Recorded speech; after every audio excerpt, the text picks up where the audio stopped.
Assalamualaikum warahmatullahi wabarakatuh. Perkenalkan, nama saya Sinta Ayudia, NIM 22081321111259. Prodi S1 Gizi, mata kuliah Dasar-Dasar Manajemen. Dosen pengampu Syarifah Zuhra SSTME Universitas Muhammad Natsir. Baiklah, saya akan menjelaskan tentang ayat Al-Quran yang menjelaskan tentang manajemen. Ayat Al-Quran yang terkait dengan manajemen yaitu surah Al-Asy-Syahr ayat 18 tentang fungsi perencanaan. Surah Al-Imran ayat 103 tentang berorganisasi. Surah Al-Kahfi ayat 2 menjelaskan tentang fungsi pelaksanaan. Surah Al-Fitrah ayat 10-12 menjelaskan tentang fungsi pengawasan. Dan surah At-Taubah ayat 105 menjelaskan tentang penilaian. Yang pertama, ayat Al-Quran yang terkait dengan fungsi perencanaan surah Al-Asy-Syahr ayat 18 yang artinya, hai orang-orang beriman, bertakwakallah kepada Allah dan hendaklah setiap diri memperhatikan apa yang telah diperbuat untuk hari esok atau hari akhir, dan bertawakallah kepada Allah, sesungguhnya Allah Maha mengetahui apa yang kamu kerjakan.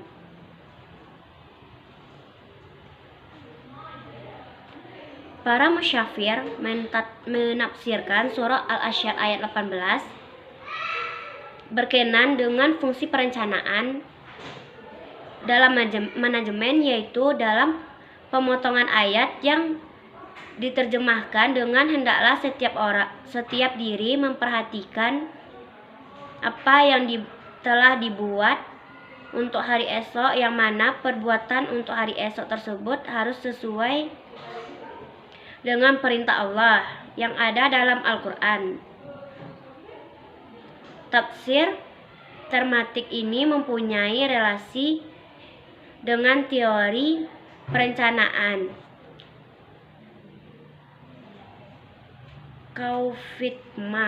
Kaufman yang mendefinisikan perencanaan sebagai suatu proses penentuan tujuan atau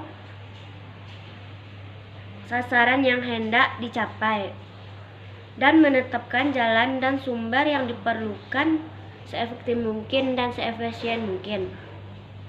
Itu Al-Quran menegaskan bahwa dalam pendidikan juga sangat diperlukan adanya proses perencanaan. Perencanaan ini untuk program pendidikan, baik pendidikan jangka panjang maupun jangka pendek, yang dapat diaplikasikan untuk memperoleh manfaat di masa yang akan datang.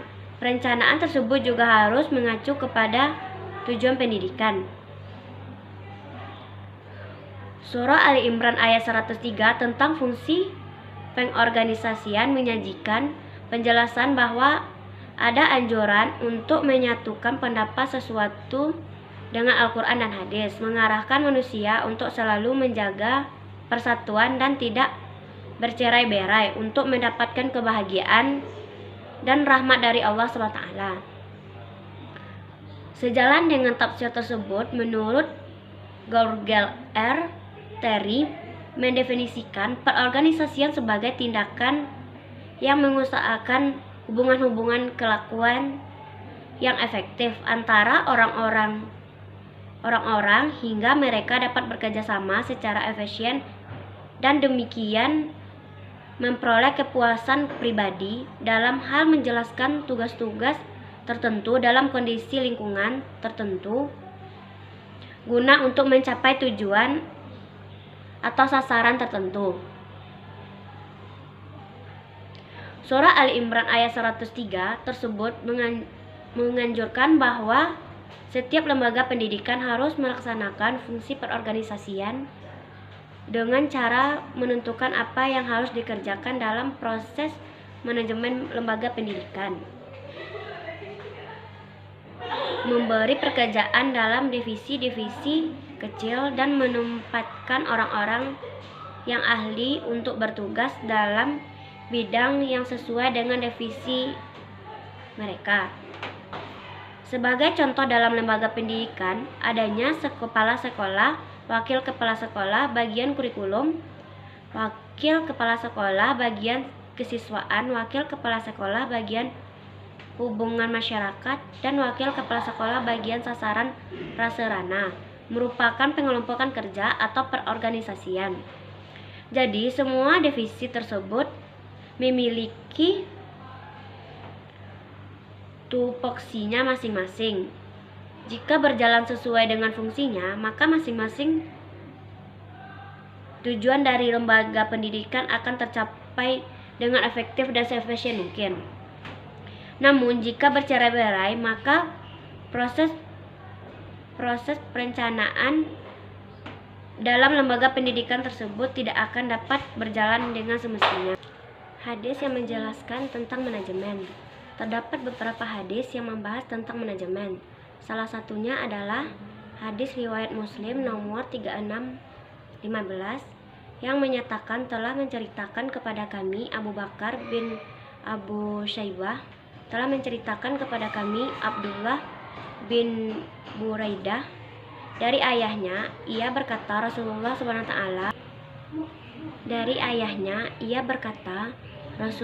Shallallahu Alaihi Wasallam bersabda, sesungguhnya setiap kamu adalah pemimpin dan setiap pemimpin bertanggung jawab atas rakyatnya. Selain itu terdapat pula hadis yang membahas tentang manajemen sumber daya manusia Islam. Rasulullah SWT bersabda, barang siapa yang menunjukkan suatu kebaikan, maka ia akan mendapatkan pahala dengan pahala yang akan melakukan kebaikan. Manajemen pada masa Rasulullah dan Khulafaur Rasyidin. Pada masa Rasulullah dan Khulafaur Rasyidin terdapat praktik manajemen yang didasarkan pada prinsip-prinsip Islam. Rasulullah telah menerapkan manajemen politik sejak masa hijrahnya, di mana beliau meminta umat untuk berperilaku adil dan bertanggung jawab dalam memimpin Khulafaur Rasyidin, yaitu Abu Bakar bin Khattab, Umar bin Affan, Utsman bin Affan, Umar bin Khattab, dan Ali bin Abi Thalib. Juga mengembangkan peradaban Islam dan mengatasi berbagai tantangan dengan menerapkan prinsip-prinsip manajemen yang sesuai dengan ajaran Islam. Mereka akan memimpin umat dengan adil, amanah, dan berdasarkan prinsip-prinsip etika Islam, serta melakukan ekspansi kepada berbagai wilayah untuk memperluas Islam. Praktik manajemen pada masa itu didasarkan pada prinsip-prinsip keadilan, amanah, dan etika Islam yang menjadi landasan dalam mengelola urusan umat dan negara. Manajemen pada setelah Rasulullah dan Khulafaur Rasyidin. Pada masa setelah Rasulullah dan Khulafaur Rasyidin, manajemen di Islam mengalami perubahan yang signifikan. Berikut ini adalah beberapa aspek penting dari manajemen pada masa tersebut. 1. Khulafaur Rasyidin. Setelah mematikan Rasulullah, Khulafaur Rasyidin yaitu Abu Bakar, Umar bin Khattab, Utsman bin Affan, dan Ali bin Abi Thalib menjadi khalifah dalam memimpin umat Islam peninggalan Rasulullah. Mereka mengembangkan peradaban Islam untuk mengatasi berbagai tantangan dengan menerapkan prinsip-prinsip manajemen yang sesuai dengan ajaran Islam. Yang kedua, praktik manajemen syariah. Pada masa Khulafaur Rasyidin berarti manajemen syariah menjadi penting dalam kehidupan penduduk Islam.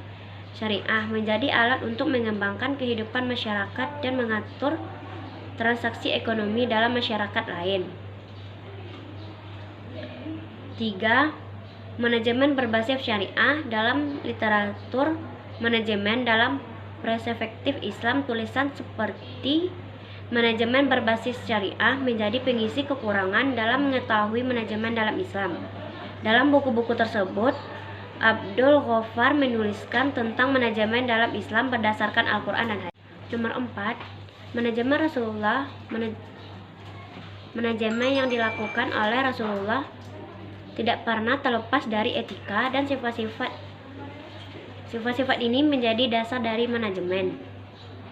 Dalam Islam, Rasulullah memiliki sifat yang sangat mansyur, amanah, tabligh, dan fatonah yang digunakan dalam semua berlakunya. 5. Adaptasi dengan perubahan dalam periode pemimpin Khulafaur Rasyidin. Organisasi Islam yang harus beradaptasi dengan setiap perubahan yang terjadi dalam dunia. Hal ini menunjukkan bahwa terdapat manajemen dalam Islam yang harus fleksibel dan mampu meresapi perubahan secara keseluruhan. Manajemen pada masa setelah Rasulullah dan Khulafaur Rasyidin mengalami perubahan signifikan dengan fokus pada praktik budaya masyarakat. Manajemen berbasis syariah dalam zaman Rasulullah dan beradaptasi dengan perubahan. Manajemen dalam perspektif Islam abad ke-20. Pada abad ke-20, pemikiran manajemen dalam perspektif Islam mengalami perkembangan signifikan. Berbagai aspek penting yang muncul termasuk penerapan prinsip-prinsip manajemen berbasis syariah, kajian tentang manajemen pendidikan Islam, dan penekanan pada fungsi manajemen dalam pandangan Islam. Sebelum abad ke-20, ilmu manajemen telah mengalami perkembangan. Namun pada abad ke-20 terjadi perkembangan signifikan dalam pemikiran manajemen berbasis syariah. Hal ini tercermin dalam kajian tentang manajemen pendidikan Islam, di mana fungsi manajemen dalam pandangan Islam menjadi faktor utama. Selain itu, terdapat penekanan pada prinsip-prinsip manajemen yang sesuai dengan ajaran Islam, seperti prinsip objektif, rasional, sistematis dalam perencanaan pendidikan berdasarkan data analisis kebutuhan dan kemanfaatan layanan.